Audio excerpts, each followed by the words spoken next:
이라는 제목으로 함께 말씀 나누겠습니다. 우리 오전에 도마, 의심 많은 도마의 이야기를 요한복음 20장 말씀을 나누었습니다.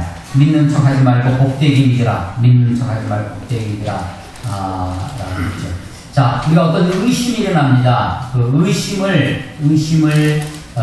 잠재우고, 의심을 없애고, 안개와 같은 의심이 거쳐지고, 반석과 같은 믿음이 나기 위해서 우리에게 필요한 것이 있다면 그것은 진실입니다. 그리고 진리입니다. 우리는 지난 40일 전에, 오늘이 딱 40일째인데 4월 16일 날 세월호 사건을 맞이했습니다. 그런 큰 사고가 생겨나는 것보다도 어쩌면 거기서 한 명도 살리지 못했다고 하는 사실을 더 절망하게 하고, 그 사건을 중심으로 해서 그 사건 자체보다도 그것을 대하는, 그것을 보도하는 소위 언론을 통해서 국민이 무엇이 진리인지 무엇이 사실인지를 헷갈리게 하고 거기서 대한 확신을 들지 않게 하기 때문에 사람들은 우리가 언론을 통해서 우리들은 그 의심이 풀려지지 않냐고 그것이 더 의혹으로 발전되어지는 것을 보게 됩니다. 도마가 의심을 했죠. 도마가 의심을 했는데 뭘 의심했냐면 제자들의 말을 의심한 겁니다. 제자들이 우리가 예수님을 보았다. 우리가 주를 보았노라라고 하는 그 제자들의 다른 사도들의 말을 의심했죠. 그래서 그 말보다도 사실인 예수님의 손을, 예수님의 옆구리를 보고 만지고 집어넣어보는, 그래서 자기가 그 사실을 대하고자 했습니다. 예수님이 다시 나타나셔서 예수님의 그 사실, 부활하신 예수님, 못자국 난 손, 창자국이 있는 옆구리를 보여주시는 그 사실을 통하여 의심이 잠재워지고 그 앞에 무릎을 꿇고 나의 주 나의 하나님이라고 고백을 하게 되는 것이죠. 의심을 깨칠 수 있는 것은 그것은 진실, 사실이라고 하는 것입니다. 최근에 어제도 우리는 오늘 공중파에서는 전혀 방송이 안 됐지만 아마 여러분들 SNS라든지 트윗이라든지 페이스북 통해서 서울 시내 한복판에서 소위 시위가 있었는데 그것이 이제 반정부 시위로 이렇게 번져갈 조짐을 보이고 있는 거죠. 정부에 대한 의혹이 부풀려져 가고 있습니다. 거기에 역할을 하는 것이 언론이 중요한 역할을 하는데, 언론이 어떤 사실을 가리고 어떤 사실을 왜곡하고 어떤 사실을 의도적으로 과장해서 보도한다든지, 혹은 어떤 사실을 의도적으로 감추고 보도를 하지 않는다든지, 그럴 때 그런 그 거짓의 방식으로서는 국민은 하나되게 할 수 없다라는 것을 다시 한번 보게 되고, 역사는 반드시 진실 앞에 하나님 우리 민족을 사랑하신다라고 저는 믿는데, 우리나라가 지금 이 정도 살게 된 것은 정말로 기적이죠. 미러클이라고 말을 해도 과언이 아닐 것입니다. 50년 전만 해도 6.25 전쟁이 끝나고 식민지를 경험하고 전쟁을 경험한 나라가 50여 년 만에 세계 10여 개의 경제력을 가지고 있는 나라로 이렇게 커간다는 것은 우리가 부존 자원이 많은 것도 아니고 어떤 것으로 어떤 다른 경제적 요건으로 설명할 수가 없죠. 하나님 특별히 우리 민족을 사랑하신다고 저는 믿고 있습니다. 나라가 어려울 때마다 우리가 다시 새롭게 되어지는 몇몇 계기가 있어졌다고 생각합니다. 최근에 이런 언론에 대한 정부의 언론에 대한 태도라든지 언론의 모습들은 그런 진실을 가리고 진실을 왜곡하려고 하는 모습들 앞에 거짓은 반드시 망하게 될 것이다. 거짓으로 우리의 의심을 잠재울 수는 없다라고 다시 한번 생각합니다. 오늘 이 아브라함의 믿음, 바랄 수 없는 중에 바라고 믿었다. 20절에 보면 하나님의 약속을 의심하지 않고 아브라함 대단한 사람이죠. 하나님이 부르시니까 그 부르심 앞에 응답해서 자기가 살고 있는 고향 갈대아우, 지금의 이라크 티리스가 이어질 것입니다. 거기에서 약 2,400km라는 거리를 걸어서 이동을 합니다. 2,400km가 감이 잘 안 오시죠? 서울에서 부산까지 한 420km 정도입니다. 6배 정도의 거리를 걸어서 가는 겁니다. 그런 것에서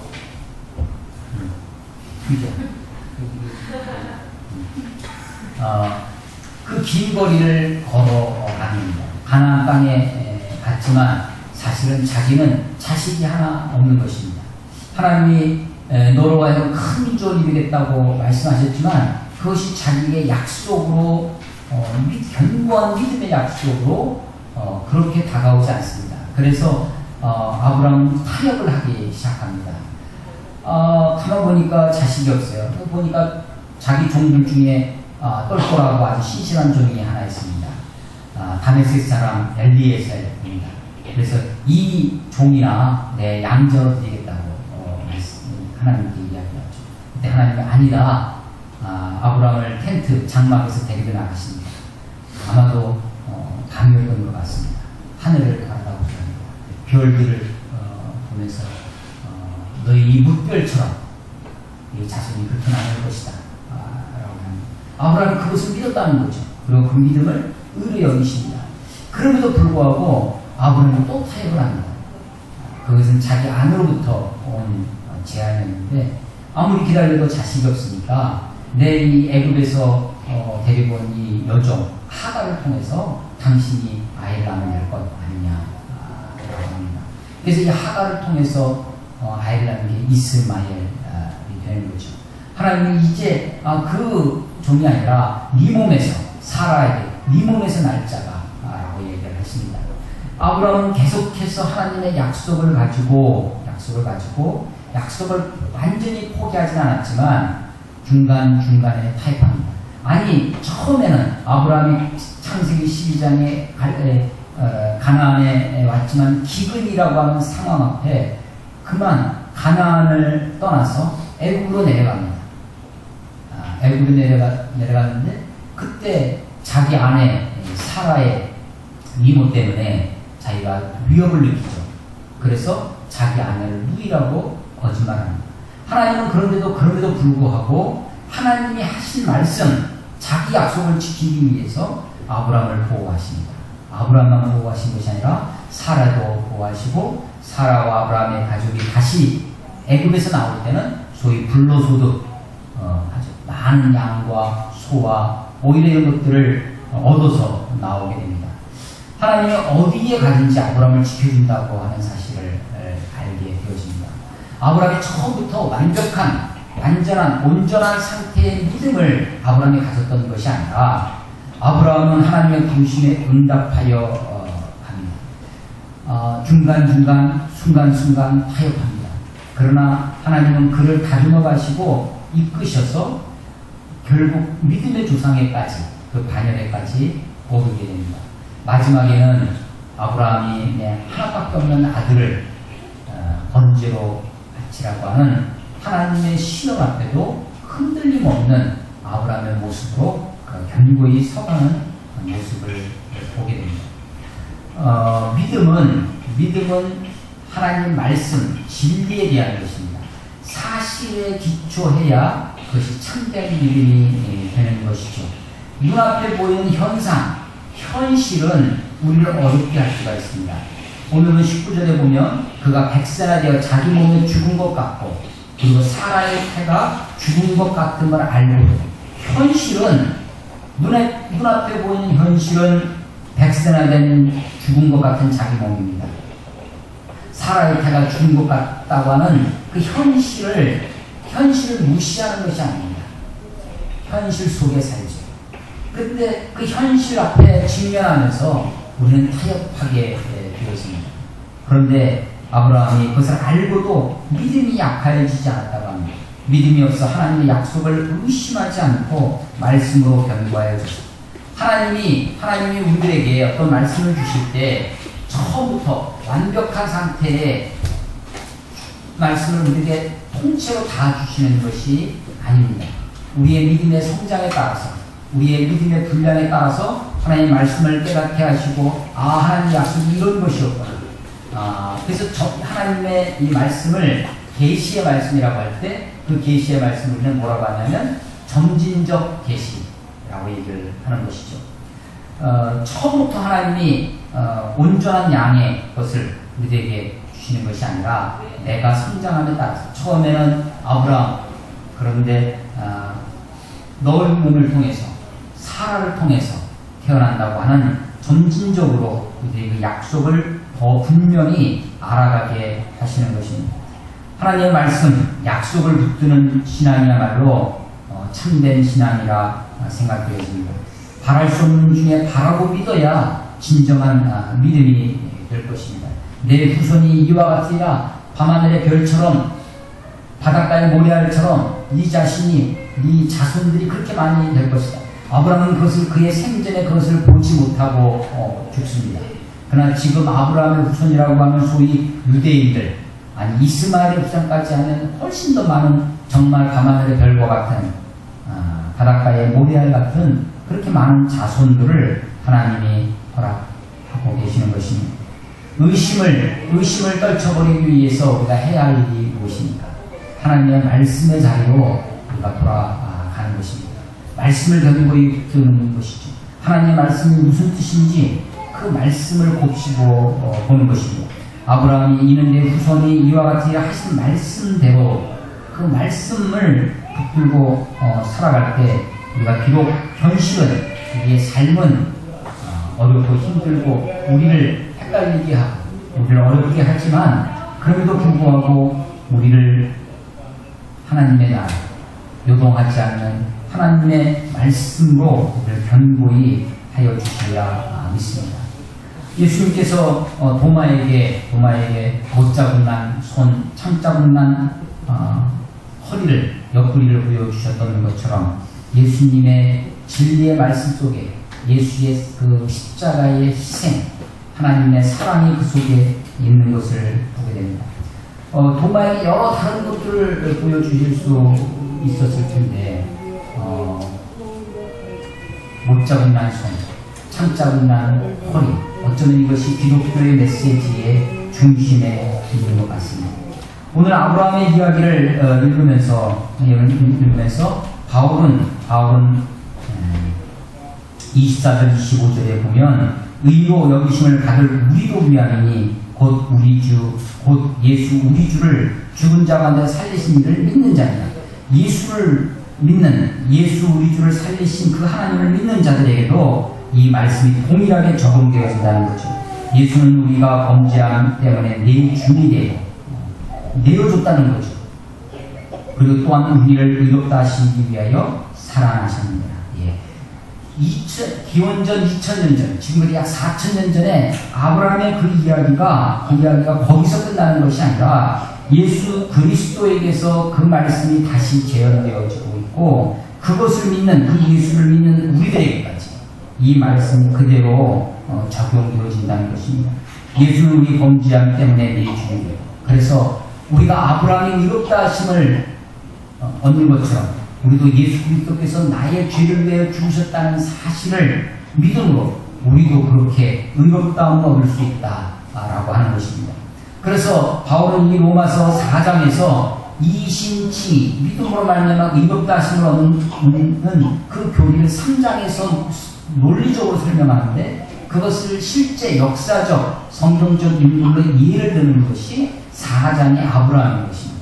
근데 이 아브라함의 이야기가 기원전 4000년 전의 아브라함의 이야기를 2000년이 지난 예수 그리스도께 적용하고 그 거기로부터 다시 2000년이 지난 오늘 우리들에게 동일하게 이어져 오고 있는 것입니다. 그러므로 아브라함은 이스라엘 사람만이 아니라 모든 믿는 자의 많은 민족의 조상이 되게 하리라 하신 그 말씀을 지금 아브라함으로부터 4000년이 지난 오늘 우리들에게도 그대로 이루어진다고 하는 것입니다. 예수님은 우리의 범죄함 때문에 내어줌을 당하고 십자가에 죽으시고 그리고 다시 우리를 의롭다 하심을 위하여 다시 살아나셨다, 부활하셨다라고 하는 것입니다. 자, 아브라함이 하나님의 말씀을 의심하지 않고 그 말씀의 약속을 견고히 붙들므로 믿음의 조상이 되고 의롭다 하심을 얻었습니다. 우리도 예수 그리스도를 통한 구원의 약속을 믿고 그것을 약속을 견고히 붙듦으로 말미암아 비록 우리의 삶이 우리의 현실이 왜곡되어지고 우리 현실이 혹은 비참하고 혹은 우리의 삶이 정말 어렵고 힘든 공고한 중에 있다 할지라도 하나님 우리에게 약속해 주신 구원의 약속을 견고히 붙들 수 있게 되어지는 것입니다. 히브리서 4장 2절에 보면 이런 말씀이 있습니다. 그들과 같이 우리도 복음 전함을 받은 자이니 들은 바 그 말씀이 그들에게 유익하지 못한 것은 듣는 자가 믿음과 결부시키지 못함이라. 하나님의 말씀이 우리에게 전해옵니다. 하나님의 말씀을 듣는데 그 말씀이 유익하게 되기 위해서 그 들은 바 말씀에 우리의 믿음이 결부되어져야 된다 라고 하는 거죠. 하나님의 말씀, 구원의 메시지가 있습니다. 우리의 죄를 위하여 예수님이 십자가에 죽으셨다 라고 하는 다시 우리를 의롭다 하시기 위하여 다시 살아나셨다는 사실을 견고히 믿는 것입니다. 그래서 그 믿음이 우리들을 구원하시고 우리들을 하나님의 약속의 나라로 이끌어 주실 것입니다. 같은 히브리서 4장에 보면 이런 말씀이 있습니다. 여호수아가 이스라엘 백성들에게 안식을 주었더라면 또 다른 안식을 이야기하지 아니하였을 터인데 모세가 이스라엘 백성들을 출애굽시켰죠. 그런데 이 출애굽시킨 이스라엘 백성들을 가나안이라는 그 땅에, 약속의 땅에 들어가게 합니다. 가나안에 정착하는 것이 그것은 하나의 안식입니다. 근데 그 안식, 가나안을 들어가서 가나안을 정복하고 가나안에 정착했다고 하는 것이 우리들의 영원한 안식이 아니라는 것이죠. 그래서 히브리 기자가 여호수아가 이스라엘 백성들에게 안식을 준 것이 전부라면 또 다른 안식을 이야기하지 않았을 것이다. 가나안에 들어간 것, 그 사실이죠. 역사적으로도 이스라엘 백성들이 가나안에 가서 또 범죄하고 하나님께 징계를 받고 나라가 망하고 포로로 잡혀갑니다. 그것은 가나안에 들어갔다는 것 자체가 그것이 영원한 안식이 아닙니다. 우리에게 또 다른 안식, 영원한 안식이 있습니다. 그 안식에 들어가기를 힘쓸지니라 라고 히브리 기자가 이야기합니다. 그 영원한 안식 어떻게 우리가 알 수 있습니까? 예수 그리스도를 온전히 믿고 주님 나의 죄를 위하여 죽으신 나의 죄를 내어줌을 당하신 예수 나를 위하여 의롭다 하시기 위해 다시 살아나신 주님을 믿고 의지하고 나아가는 것입니다. 오전에도 잠깐 말씀드렸지만 우리들의 교리가 우리들의 이 믿는 바가 우리들의 삶 속에서 실현되어지지 않는 것